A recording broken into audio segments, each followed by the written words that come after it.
Hey, and welcome back to Thoughts from the 305. This month, we have a very special series on community organizing for you. This is in collaboration with the EPSA Research Team at the University of Miami. Now, I just want to make it clear, these conversations will focus on community organizing for social justice and liberation of the oppressed, quite contrary to other organizing efforts by those that are fearing losing their privilege. But actually, conversation with folks that are doing this liberation work within the community and collaboration with the community. So let's get to it. All right, let's start off by getting slightly familiar with our panelists today. Of course, not so familiar that we have to meet the parents, but just enough so that y'all know where they're coming from. Mars, would you do the honors, please? Yeah, I'm Mars Fernandez. Grew up in Miami, spent time in the Northeast, a little time in California, and I am a third year counseling psychology doctoral student who spends a lot of time in community psychology world with these people here, everyone here today, and I'm glad to be here. Thank you, Mars. Lee? Yeah, I'm Lee. I am a fourth year PhD student in the community well-being program, and I have been for the past 2 years engaged with a local organization, Power U, doing youth organizing around school to prison pipeline and school safety. And the focus of my dissertation is also around community organizing practices and beliefs. Thank you, Lee. Liz? Hey, I'm Liz McInerney. I am a fifth year counseling psychology student who also too spends a lot of my time in the community psychology world. Originally from North Carolina, I've also lived overseas and have been involved in a variety of different causes throughout the years. But right now, a lot of my efforts are really interested in this idea of sustainability, regenerative activism, healing justice practices. Essentially, how do folks keep going in the midst of experiences with trauma and burnout that arise everywhere, but are very salient within organizing spaces. Thank you so much, Lee. Liz, I'm sorry. It's Friday. I just came out of the water. I came out of the pool. Liz, thank you so much. And last but not least, Scott. Hey everybody, Scott Evans, Associate Professor, University of Miami, School of Education and Human Development. I'm a community psychologist, and most of my research and action related to community organizing is through my work alongside community organizers here in Miami, taking action on a variety of social issues, and also doing some organizing on campus with faculty as well. And great to be here. All right, awesome sauce. Thank you so much, Scott.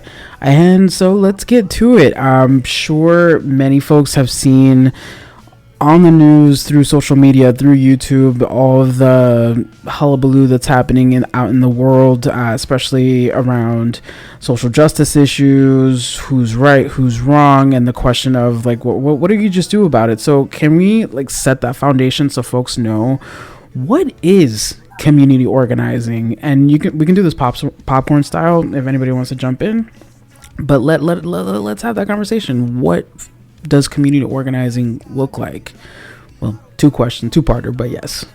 And jump in. Yeah. So in the youth organizing space where I spend probably most of my time, it definitely looks like building a base of people to support whatever issue the group is fighting for. So it's about building deep relationships with community organizations, community members, young people across the district to just really gather power in numbers, essentially, and have a large base of people that you can draw on to show up for direct actions or for mobilizations and just to support the movement largely.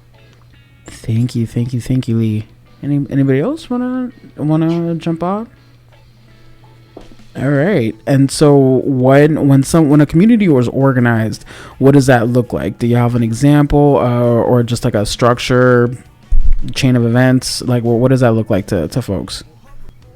Yeah, I can jump in, and I think this also partially goes back to the other question. The two things that come up for me just when I think about like what is community organizing and like is there an example? One, I think of deep relationship, and just again, relationship with folks you're working with, relationship with the community, relationship to the land. Just thinking on all these different levels about what it means to be in connection and in relationship with the work and the folks you're doing it with. And I also think about this idea that there's not necessarily a way it looks. Like, I think I'm struggling because I'm like, how do you define it? And I think context plays a big role in what that looks like. Who's involved? What's the issue? What, where you're located? All of that. Good point. I know it's a bit of a loaded question, but I appreciate you clarifying that, because I think a lot of people and somebody like myself who's coming from the practitioner role, I'm trying to see how folks see community organizing so that I can explain it is one of the challenges that I see, because I get a lot of folks asking me, it's like, oh, so what do you do, or how do you what does change look like, how do you create change, and the different efforts that are happening in the community. And so I think it's trying to conceptualize it a little bit and try to give it some sort of description, I guess, is usually one of the hardest things that falls in the cracks of the lack of communication or trying to communicate it. So thank you for that, Liz. Does anybody want to add or have a different perspective? No, maybe possibly. I can jump in with sirens in the background if that's okay. I think part of it is understanding that it's both a capacity building process and an attempt at building power for change, and that building power is the capacity building part. Getting really loud with sirens out here right now. But it's a process, right? And it's a process of becoming more educated on the issue collectively. And I'm just going to stop here and let the sirens go by. Let somebody else jump in. Don't mind that, y'all. Spring break in Miami. We've all seen it. Scott's just witnessing it firsthand. I'll jump in there. Something that I think is helpful for me to think about is organizing in sort of contrast to activism sometimes. And I've heard other people bring this up, so I've learned a lot from that conversation. And that organizing really is about like a long-term strategic change done in connection and collaboration with people that see themselves as having material stake in what's being fought for, so very much invested in the outcomes and like self-reflection. Are we meeting our objectives? How can we adjust our tactics in order to obtain meaningful change in our lives, and do that over the long term with other people who have been working around improving conditions for a long time. So I think that is a pretty important distinction, and also, but also is maybe an irrelevant distinction sometimes. I think there's a lot of overlap between those two words also. So activism is more so like a short-term action at times, and then community organizing is more of the longer chain of events. So I'm here.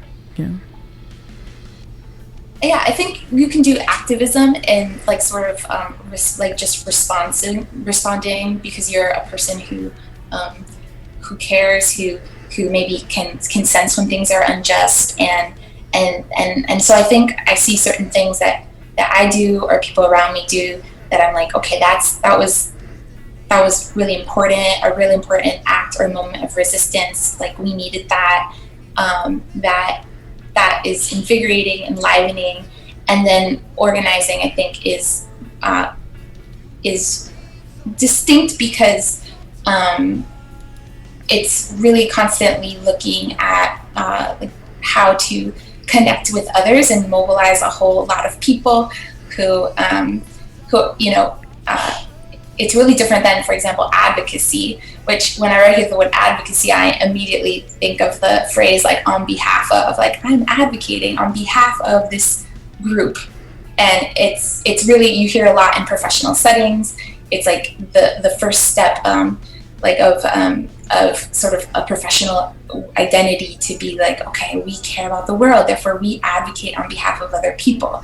And organizing, I think, more so like really requires relationships with, like others have mentioned, deep relationships with people, more so than something like a flashy action.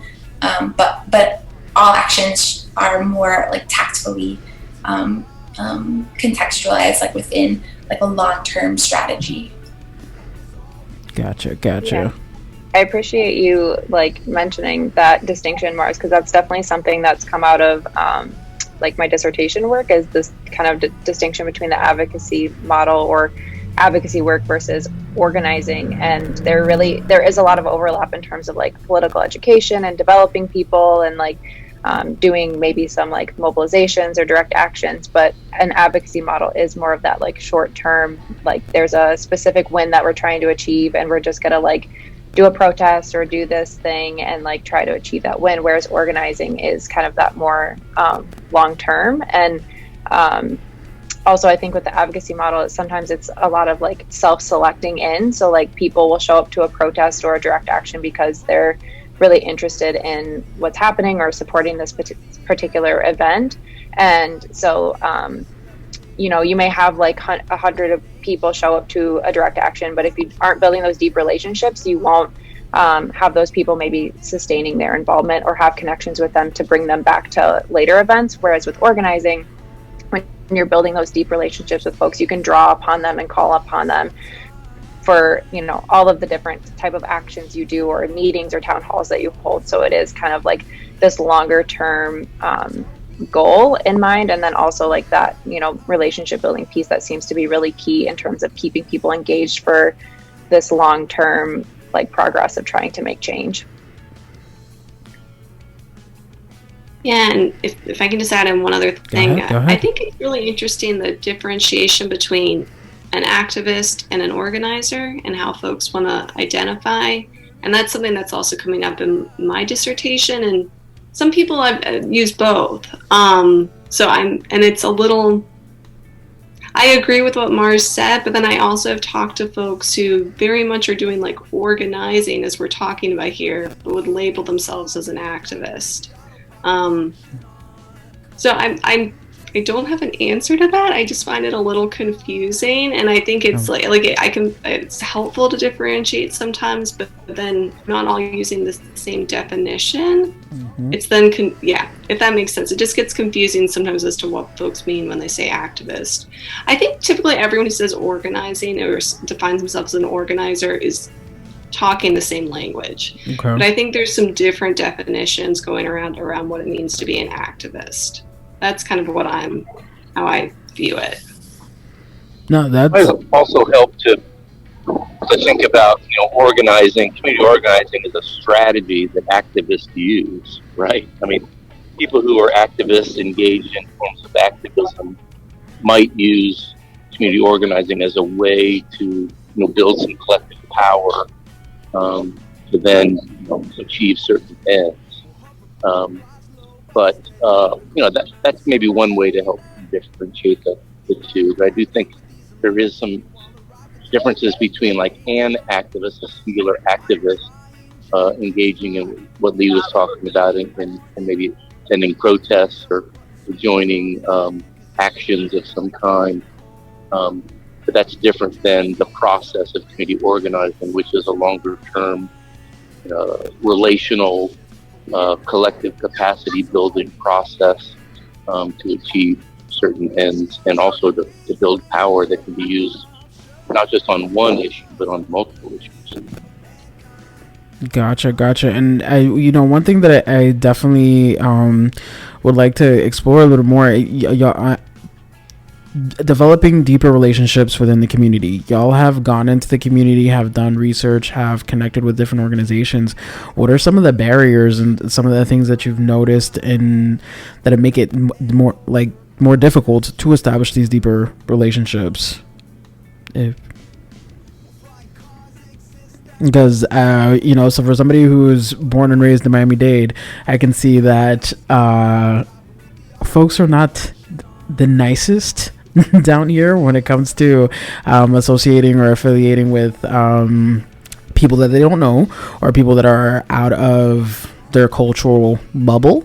And so, like, how do you go in and collaborate when there's the possibility of animosity when you're trying to do this work for folks that are, some people in Miami have never left the county and don't intend to venturing anywhere else? So how do you infiltrate that bubble without giving them, without having them lose all of their sense of security, if that makes sense? I'll jump in, and the reason is because I'll wait for somebody else to have a better answer than me, but I'll just underline. Your answers are awesome, Mars. Everybody's answers are awesome. Oh, thank you. But yeah, I think Miami is a particularly interesting context. It's not unrelated to other cities, but to use like a phrase like atomized, like I think that people really are very separate in their own world, driving to and from work, have different histories of migration, histories of getting here, and yeah, I was recently in a conversation and we were talking about how basically Miami feels like a city of cliques, like very tightly. That's good. Groups of like 15 to 20 people, maybe with like another concentric circle around that, but and that if you try to like reach into someone's clique, people are just like, what are you being weird for? And so like in my building, I live in like a 20 unit building, and my partner and I are talking, like, we have this phrase now of like erring on the side of communication, which is not a very cute phrase, but this is the phrase we use to push ourselves to like introduce ourselves to our neighbors. And yeah, we put out a very earnest flyer at the start of the pandemic about like sharing resources and getting to know each other. And I think, yeah, it was probably, I don't know how people really received it. Yeah, I think you have to be willing to be a little bit like out of the norms of engagement. Yeah, so there's that experience trying to get to know our neighbors, and now we sort of map out like, okay, unit 7 is so and so, and sort of like, and that's their pet's name, but yeah, it's pretty hard, but a contrasting experience has been organizing with subcontracted workers on campus, which I would say our work has been sort of a lot of activism, a lot of flash in the pan sort of efforts to draw attention, and then you can, and in this experience, you can really tell how organizing feels like a much longer and deeper strategy, but subcontracted workers are really organized, and I would say because they share a workplace and they share conditions, and they have they're really clear that it seems to me like they're clear that they have shared interests. So I think that those things really facilitate organizing in Miami, anywhere. Mars, you're a great neighbor. You're an amazing neighbor. Anybody who walked down the street around here and hand out flyers with the resources in the community, they'd probably think it's a trap. You're amazing. Thank you for doing that. Mars is amazing, and one of the things that she just said reminded me about another aspect of organizing I don't think we've really touched on, and then we'll get to some of the challenges. But I think organizing, another way it's differentiated from activism potentially, is that organizing is best when when the organizing efforts are led by those most affected by the issue of concern, right? So So in the case of Power U, the organizing efforts really being led by, or at least co-led by, young people who are experiencing some of the challenges in the school system or challenges in the community that they're facing. The same thing, Mara's example of organizing with subcontracted workers when those efforts will work best when the leadership kind of comes from those groups themselves rather than an external party with solidarity. Real quick on the challenges, if my background noise isn't too bad. Sorry about that. You're good. You're good. I think the biggest challenge I think that I've encountered over the years in my work with community partners is really, from where I come, right? Just being based in an academic institution brings with it all sorts of baggage, both kind of historical and current, right? Universities have long been guilty of kind of extracting data from communities without offering much benefit, much reciprocity. And so for me, it's been a process of just demonstrating commitment and showing up and being engaged, even when it doesn't necessarily work with benefit. And then over time, we can figure out things to do better. Gotcha. Thank you so much, Scott. No, go ahead, Lee. Yeah, I was just going to echo that, kind of showing up piece. I feel like, I moved to Miami from Michigan, and it was really hard to kind of break into, as Mara's described it, these cliques in Miami or just different groups in Miami, not really being from the community. And I think it was really helpful, one, to have, build relationships with people who already had relationships with community partners like Scott or other people on our team. They knew some people in the community and could kind of make that introduction so that it didn't seem like I was just a stranger trying to kind of come in and they maybe weren't sure what my motives were. So I think that part of it is helpful for sure to kind of have somebody make that introduction for you. But I also think continually and consistently showing up for community organizations or partners, especially when they need large numbers of people or they need support in whatever capacity. And sometimes it's not always convenient. Sometimes, an event is happening downtown and it takes forever to get there and traffic at 5 p.m. But I think showing up and showing that commitment is it just shows to the community partners and organizations that you're committed to the work. And I think that builds starts to build some trust and some level of relationship where they know that they can kind of count on you in that way. No, absolutely. That definitely, consistency is I think it's key in a lot of different arenas, not only in organizing, but showing up and not being flaky, which kind of takes out about 50% of the Miami population, just saying, is not something that you want to be when you're trying to organize. And that kind of goes into my next question. And I know this is harder, to really, what are the traits of a community organizer? Because can anybody, be a community organizer? What do you have to, and, along with that consistency and that willingness to just sit in 5 o'clock traffic going downtown, because nobody would want to do that willingly. And that's where everybody gets angry. But what do you have to do? What are the recommendations that you have for folks that are interested in organizing? Man, I love these questions because I feel like they just so naturally flow. So I feel like I'm going to kind of answer the other one too with this. But what's coming up for me is this idea of who's your community? Who are you organizing with? Because I think something that is a barrier about organizing in our setting is that we're students. So for myself as an example, I no longer am in South Florida. Maybe I'll end up back, but my home is North Carolina. So this is kind of where I am right now.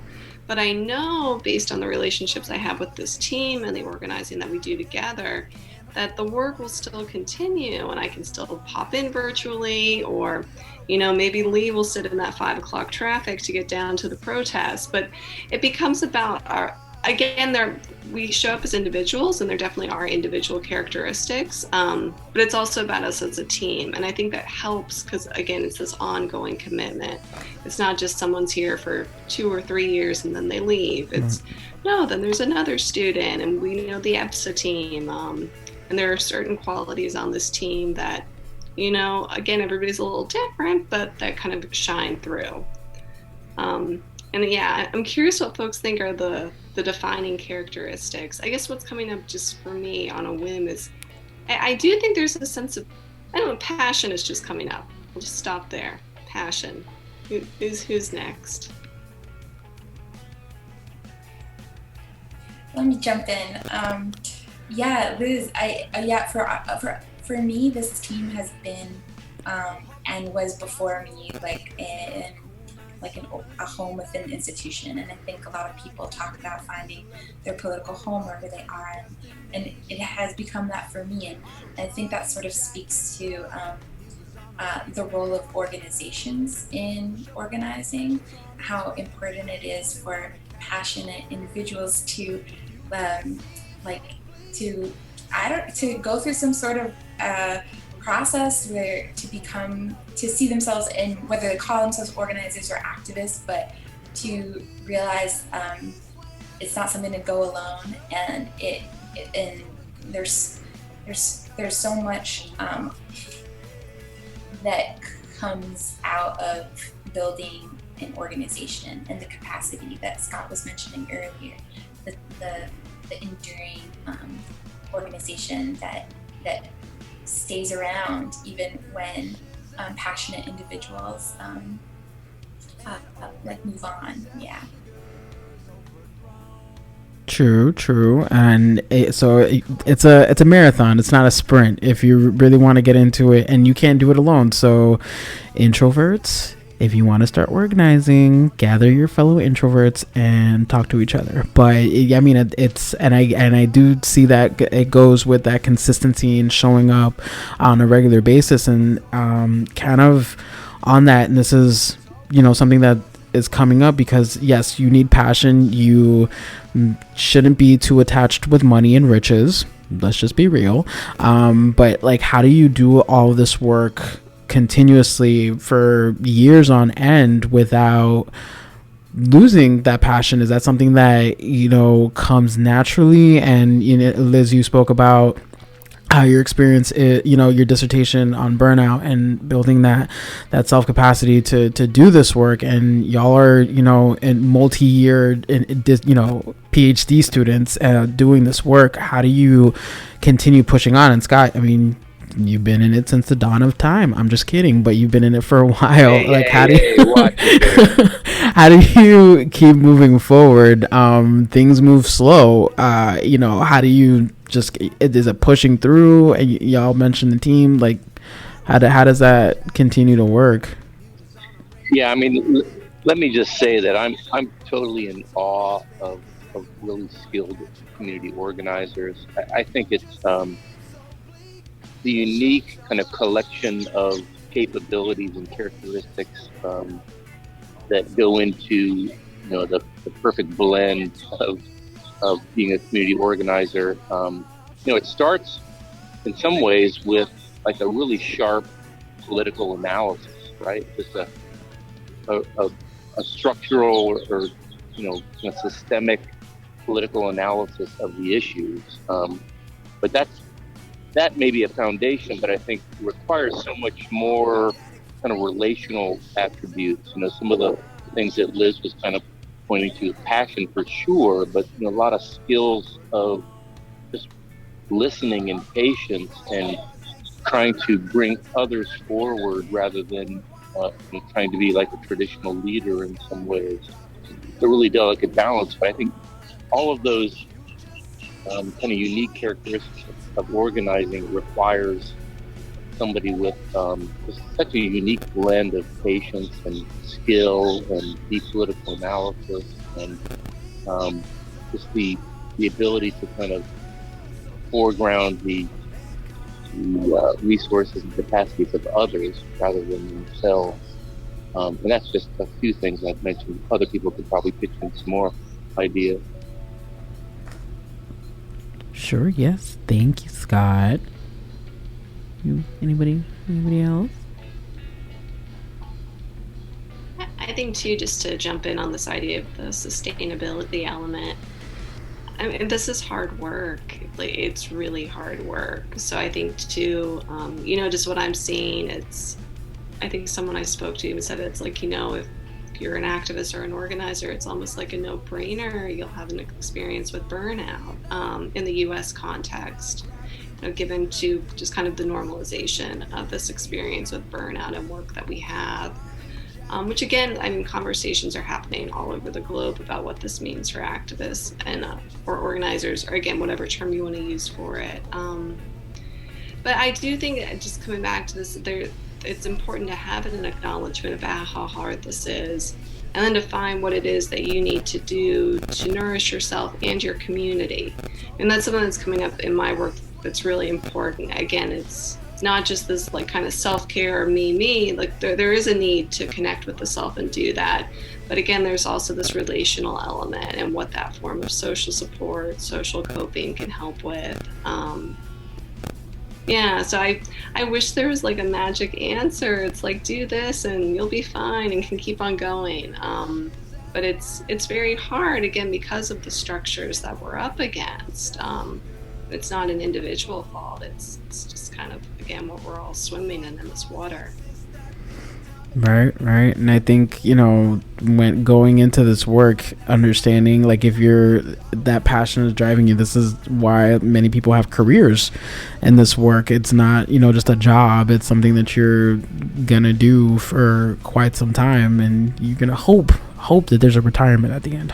But that's probably not gonna happen, because that passion is a lot of social justice issues, and I personally don't think that a lot of the change that I'm hoping for is going to happen in my lifetime. So that patience is definitely something that is learning throughout time, and learning from the youth, the hopeful youth, and their wisdom, and they're knowing that there's a lot of work to be done, and yes, it is very hard, but just really, I think patience for me is the biggest one there. It's not going to happen overnight. It's not going to happen next year. It's not going to happen in a couple of years. So just keep pushing forward, keep moving forward. Meet the Robinsons, amazing movie if you haven't seen it. But yes, keep moving forward is probably the phrase for me as well. So thank you for that. And so with this hard work, and this was mentioned a little earlier, like what are the stigmas that you find in community organizing and doing this work and going into the communities? Because it's, working with community organizations, it's even hard for someone who's in this community, who works in a community org, to even work with another community org, because it's just like, what are you doing? No, you're coming after my funds. What's going on? Like, why? So those are some of the things that I've seen on the practitioner front. Like, what are some of the, and I guess this extending on some of the challenges, but like specifically going on the stigmas of helping, putting that in quotes, because if that makes sense. What are some of the stigmas have you seen? I think I can speak specifically to like the youth organizing context. There's all these assumptions about young people that I think youth organizers particularly are always kind of trying to fight against, in terms of like, young people don't have the capacity, they're not developed enough, they're not capable, they're not, they're not going to commit the time, they're not going to be engaged, all of these sort of negative assumptions about young people. And I think what's so great about, the work that Power U is doing, and, what I've seen of young people, is they absolutely have the capacity. I mean, they are driving a lot of this work forward. They're able to take on the same level of work that an adult is able to take on, and have the same level of structural analysis that an adult has. And I think too, it's really hard to make change when young people are the ones sort of asking for it, because a lot of adults in power don't want to listen to young people, or ignore young people, or think that they couldn't possibly have the answers because they're not old enough. And so I think that's definitely a stigma within youth organizing that organizations are always trying to fight against, and that young people are always trying to fight against, is like that legitimacy and taking young people seriously and listening to their voices and, making sure that they're heard. Absolutely. And for myself working with youth that are aging out of the foster care system and or are unaccompanied, housing insecure, I want to echo that 1,000%. People really just don't want to listen to youth because they're children. What do they know? What have they learned in their short lives? It's like, do you remember when you were a child and everything that you soaked in and all the things that you learned from your surroundings? That wasn't just you. People forget when they were children and when they were told no because you don't know any better. But we like to do that again because that makes sense. Not so much. So thank you for that, Lee. Let me see. Are there, are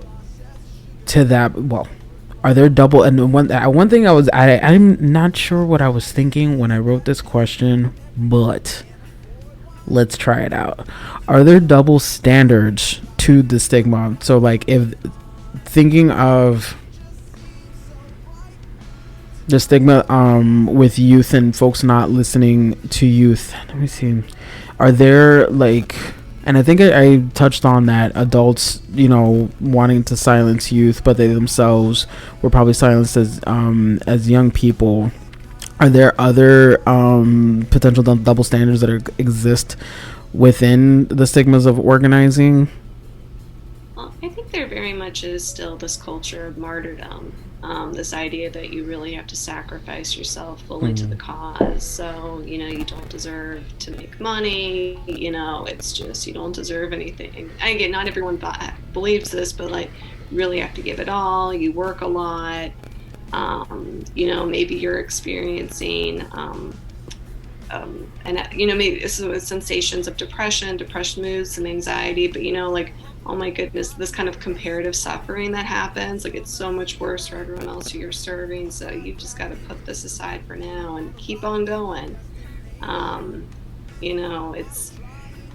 Which is interesting, and again, they're just kind of this idea, it's like everyone else deserves to have this care and to have, kind of these experiences that they may be having with depression or kind of some mental health concerns, wanting to, have a fair wage, have health insurance. If here you are, and you don't have health coverage, you're having a lot of kind of just some, experiences with like sensations that are going on that are overwhelming. And again, what I'm seeing in my research is actually when that happens and folks are in that state of such overwhelm, they're not really, again, don't want to generalize, but the folks I'm talking to have said that they're not able to show up for their work. So their work suffers. Which again, kind of is this awful cycle because you were doing this so you could help other people and now you can't even help them to the extent you wanted. And you're suffering in the midst of it too.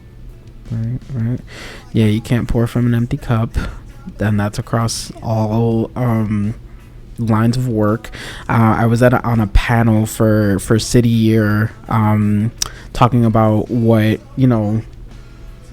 different, like what does working in a nonprofit world look like, and having to emphasize, yes, you can earn a livable wage while doing this work, and there are organizations that like you can set up a retirement fund. I mean, granted, there are some organizations that they champion overworking and underpaying folks, but then there are organizations that do have better funding practices so that their employees can continue to do work while also working on themselves. And I'm very thankful to be working for an organization that does prioritize my self-care.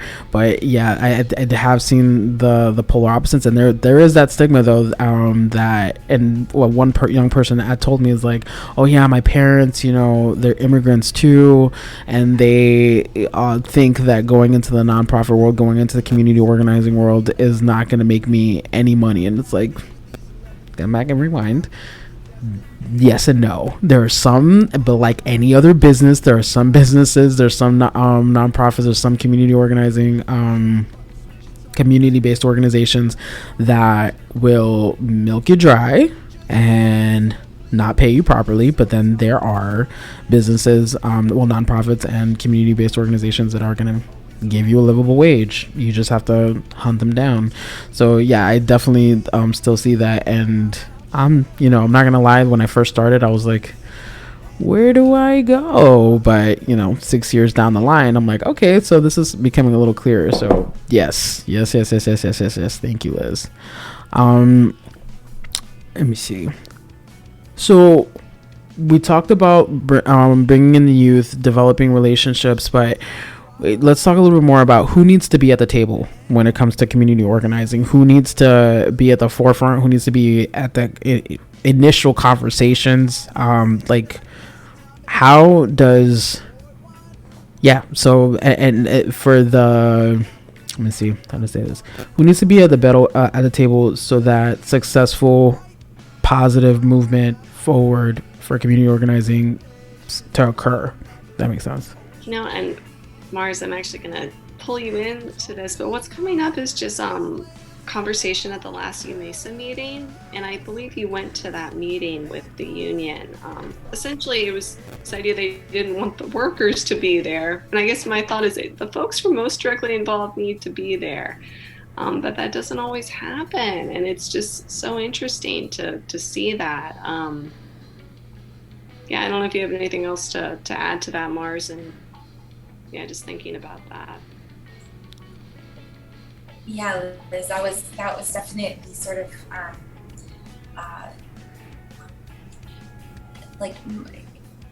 just most neutrally, my response to that is that I suspect that not taking every opportunity to work hand in hand and follow the lead of workers who the issues are about, like supposedly in this, it's about workers' rights and working conditions at the University of Miami. Now during a pandemic, it's about contract negotiations coming up soon. So it's baffling sometimes when workers are not included. It feels, I think it's a bad, it strikes me as bad organizing, or I do wonder about what that does to your base. And the collaborative potential there. Yeah. And then, something else that's on my mind too is who needs to be at the table, but also what tables do we need to be at? And so, yeah, we can collaborate with people around issues affecting their lives, but how can we collaborate around issues affecting our lives? And through that, realize that we're all sort of embedded and affected by similar social forces and structural issues. And I think that that's a good move for solidarity to be at some tables of issues affecting our own lives too. True. Anybody else got some? Who needs to be at the table? All right. So in this, can you actually talk about what UMESA is for the context of the listeners? Yeah, UMESA is an organization, a student-centered organization that is at the University of Miami, partnering with subcontracted workers who have been organizing for a very long time, at least since 2006 and the lead up to their 2006 unionization with SEIU 32BJ. That's UMESA. And before that, the student organization that was partnering with subcontracted workers in the union to push the University of Miami was STAND, which is like students taking it, standing up for democracy, something like that. Gotcha. Thank you. All right. So does academia play a role in the liberation, or is the institution enabling systemic racism? So thinking about, or even systemic oppression in different organizations, y'all are coming from this academic institution. So what are your thoughts on how different institutions, or like the institution of higher education as a whole, is handling these different issues? Damn, Andre, you just started a new podcast here with that question. I mean, that's why this whole series is a month, not just one conversation. I'm just saying. Yeah, there's a whole lot to unpack there, and I think a lot of it, starts with the university's relationship with the community. And like I mentioned before, it hasn't always been great, and mostly extractive of data from community to try to further self-interest and academic needs. But I think there's a real opportunity for community engaged researchers, students, faculty, and community partners to work together on a lot of these issues. But I think it really requires a real commitment, an institutional commitment. And I can honestly say that over the years here at UM, I've experienced varying degrees of institutional commitment, and currently, maybe it's due to the pandemic, the commitment's been light, and I've had to kind of fend for myself in a lot of ways in order to do this type of work. So, I think it requires that institutional commitment, and it requires those of us within the institution, students and faculty, together to kind of hold the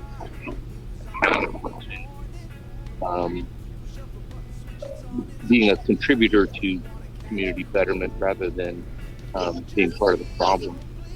Thank you for that, Scott. Appreciate it. Anybody want to chime in? I mean, I do just want to agree. I feel like you could do multiple episodes on this. And again, I'm just going to speak for myself. I do not see the academy as a liberated space, although I think there are groups and people doing incredible work, not just at Miami. I think all across the U.S., globally, you will find stellar examples of folks really working inward.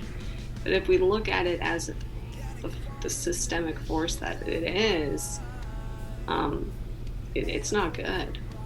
It's got a lot of work to do, and it can be very damaging for folks on so many levels. Yeah.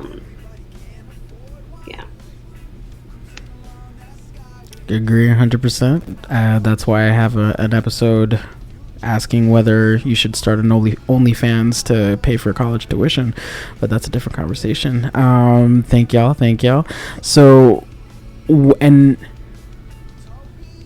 speaking of trying to, going back to the conversation on getting introduced to the community and potentially having someone else bring you into the community to start doing that work, what are some of the other barriers that have popped up post-COVID? No, is there a post-COVID? No, during COVID, before COVID? Like, what are some of the other challenges? Well, I guess challenge, but barriers that it could be, from the community, it could be from funders. Like, what are some of the doors that people have tried to close, and potentially preventing you from doing the work? Someone recently described me, a community member, as patiently persistent. And she said it was a very nice balance I maintained to keep on following up, but it wasn't overwhelming. And I just say this, I think it's even harder in this COVID era, and there's a unique context, I think, that I've experienced has been different in South Florida too. Just, like getting yourself in the door, like getting off their attention, versus now it's all virtual and you don't know, and emails get lost, and then you want to acknowledge too that there's just so much going on, but there's also, work that you're doing with folks and you want to move this forward. So it's kind of just this balance of just acknowledging everything that's going on. But again, like I think what we were talking about in our team, we're really committed to being there and wanting to move the work forward. So to keep on showing up, but to do that in a respectful way. So patiently persistent, meaning you have to be annoying AF to make sure that people don't forget who you are, is what I'm hearing. I'm for that. I can be annoying. I can. But we'll use patiently persistent. instead of annoying. I appreciate that. Thank you for that, Liz. And so what are some of the recommendations y'all have for folks that would like to participate in these efforts and the efforts that are happening within the community? I think it first sort of requires finding an organization that you kind of align with, and that you feel like, I don't know, fits within your values, your beliefs, and maybe is fighting for similar things, and trying, to get connected to them, showing up to an event that maybe they're having, or, trying to connect to them in another way. I think, I think folks who are doing community organizing usually, I think would welcome more people, because it builds their base, and, that builds power and capacity, and just having more support. So yeah, I think it's just like getting connected to a group that you feel like kind of aligns with what you're wanting to work towards.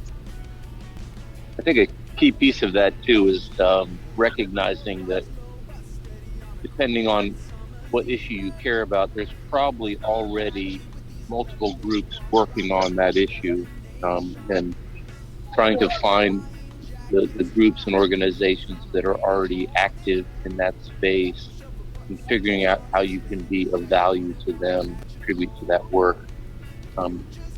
So many people come to kind of social justice work and think, I'm going to start my own thing, I'm going to create an organization, or I'm going to start a group. And really the best thing they can do is recognize that there's really good work already being done, and how can you join with and support and lift up the work that's already being done in the community. And I do want to amplify, want to elevate that a little bit more. I know that when I was starting to get into community work, I was like, I want to start an organization that helps vulnerable youth and connect them to different resources. Turns out there is an organization that does that, and I'm able to do that as a part of Educate Tomorrow. So that was something that I was like, dang, there really are. I was definitely one of those people that, I'm going to start another nonprofit in the midst of all these nonprofits in Miami-Dade County, just so that everybody knows that they're here. But yeah, I am thankful to be able to do that as my actual work now, as a part of another organization. And if y'all spend as much time on Instagram as I know, and I'm talking about to the listeners, if I know y'all spend your life on Instagram, there are plenty of organizations on there that you can research. Power U is definitely on there, so that you can look more into that work that Lee was referencing to, the organizing efforts that they do, and they really just want folks to come out, support these efforts. So the organizers need the community's help. If you're a community member that is looking to help, Instagram, Facebook, Twitter. I don't know if they've advanced to TikTok just yet, but let's stick with the big three. Anybody else? Any other recommendations?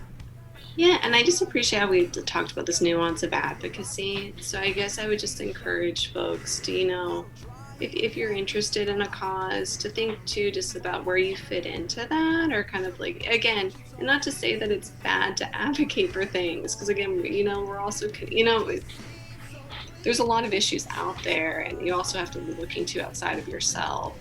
But if you want to continue to build that political power and to really get more into this organizing realm, again, what are those, like what Mars said, like what's that table that actually you really need to be at?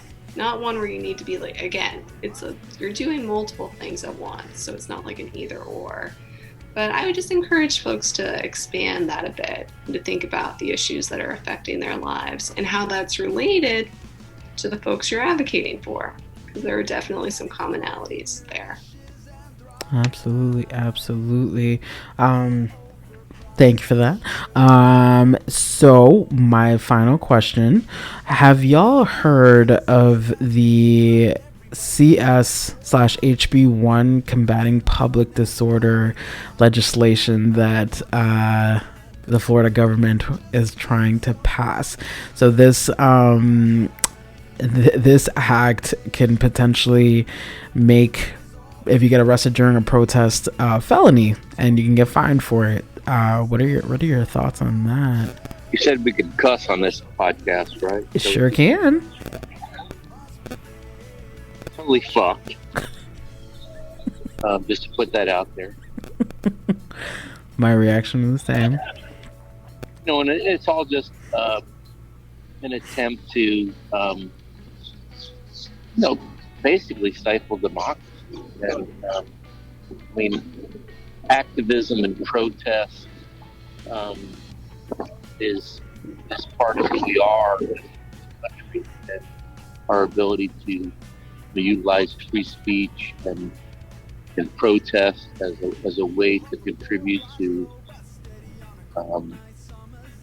policy and changes that we want to see is core to who we are as a country, and it's anti-democratic.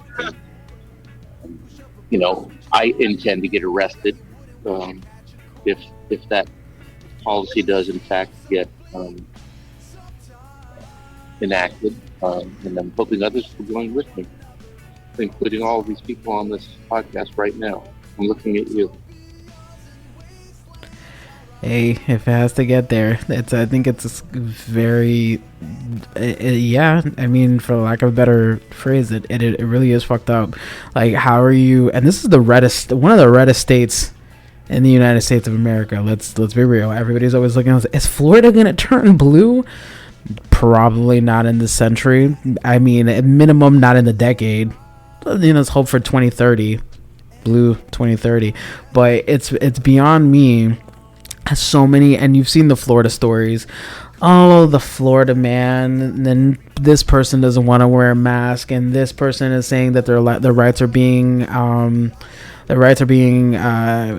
constrained, and it's just like, okay, so we just want to eliminate the First Amendment in the state of Florida for certain people is what we're saying, but they don't really think of, oh, how is this going to affect me if I wanted to start a protest? But let's be real, it's going to be policed. It would be policed differently if that happened. So it's just really, how do community organizers combat this ridiculousness? Yeah, and I mean, I think it's not a coincidence, the timing that this came after this global racial justice protest that we saw all over this summer.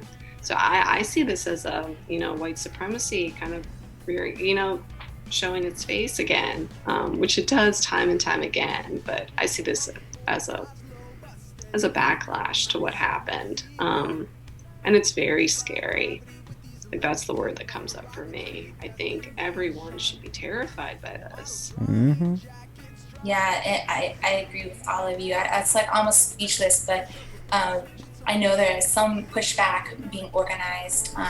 And to just sort of speak to your previous question too, the question of like, what are some recommendations, right? Like, I just want to validate that it's actually hard sometimes to join an organization, because like if we look back on history for just to give us a little bit of a reality check, there were more people in I think there's a stat, there was more people in bowling leagues in the 70s than there are in any kind of organization here today in present day US. So we're actually really individualized, atomized, and so if it's hard to find an organization, you don't feel like someone's trying to hit you up and connect to you and organize you, or if I'm feeling that way, it makes sense to feel that way. There aren't that many organizations, but there are some, and they're growing. So if we are joining more organizations and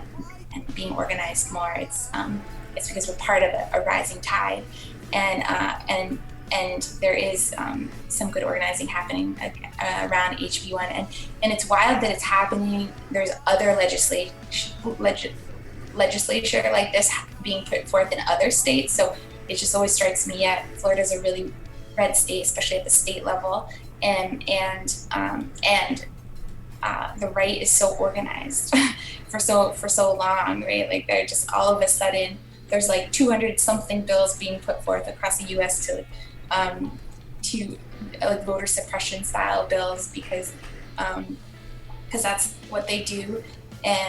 But Florida is also a state where we passed like a resounding $15 wage. And then Biden administration like really quickly gave some sort of parliamentarian excuse as to why there's not a federal minimum wage. So I think what's happening sometimes is that the Democrats are not our friends and they're not fighting for us, and that like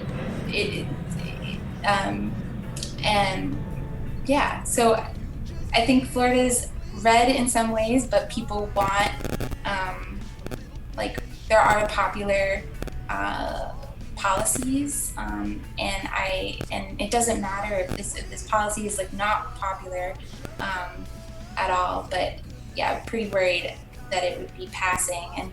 And another thing that comes to mind, given sort of like I think policing is inherently white supremacist, especially in the United States. The question is always for me, like, who do the police serve and who do they protect and what do they protect? And we would expect to see like any protest policies being differentially applied, as is all policing in the U.S. Amazing points. Thank you all so much. Okay, if y'all and folks listening, if you're interested in finding more about this legislation, again, Instagram has been blowing up with different organizers that are doing the most to really bring this legislation to light. I will link them in the Thoughts for 305 Instagram account. That it will also be on the EPSA Instagram account. But yeah, that is all for our episode. Please stay tuned for the rest of our community organizing series that will be taking place all through the month of April. And I want to thank my wonderful panelists today, Mars, Liz, Lee, and Scott. Thank y'all so much for being here. I know it's Friday. It's happy hour, but I appreciate y'all for being here. As always, this is Thoughts from the 305. I'm your host, Annie La Negra, and I wish everybody a happy Easter.